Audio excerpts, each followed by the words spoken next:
Animal જેવી movie four entertainment purpose માટે જ બની. ઘણા લોકો મને એવી આર્ગ્યુમેન્ટ આપે કે એ મૂવી ખાલી એન્ટરટેનમેન્ટ પર્પસ માટે બની છે તો એ જ રીતે જોવી જોઈએ.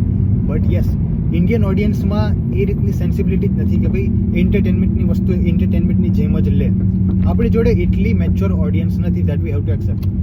તો એક ટાઈમે એનિમલ જેવી મૂવી નહીં બને તો ચાલશે, બટ સિતારે જમીન પર જેવી movie yes we want it. આ રીતની મૂવી એટલે જરૂરી છે. અહીંયા વેસ્ટર્ન કન્ટ્રીમાં મેં જોયેલું છે કે ભાઈ આ રીતના સિન્ડ્રોમવાળા વ્યક્તિઓને મેં કામ કરતા જોયા છે. ઇવન 2 દિવસ મતલબ આઈ થિંક લાસ્ટ વીક મારું કોન્વોકેશન હતું, તો એ કોન્વોકેશનમાં જેટલા વોલેન્ટિયર્સ હોય એમાં 3 વોલેન્ટિયર મેં ડાઉન સિન્ડ્રોમના પેશન્ટ જોયા કે જેમને ગાઈડ કરતા હતા કે ભાઈ બી ઇન ધીસ રો, અમને ગાઉનનું જે ફિટિંગ હોય ફિટિંગ કરાવતા હતા કે is it okay for you. તો બેઝિકલી અહીંયા એમને બહુ નોર્મલી ટ્રીટ કરવા. મેં એમને મેકડીમાં અને વોલમાર્ટમાં બી કામ કરતા જોયેલા છે.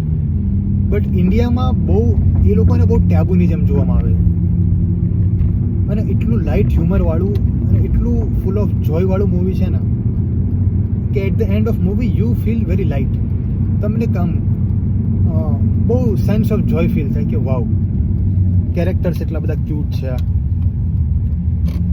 So yes, we need this sort of movie, specially in India. That's it. Jai Hind, Jai Bharat. And do let me know કે ભાઈ કદાચ મારો કોઈ થોટ કે ઓપિનિયન કદાચ તમને એવું લાગ્યું હોય કે ભાઈ રોંગ હતો, ડુ લેટ મી નો.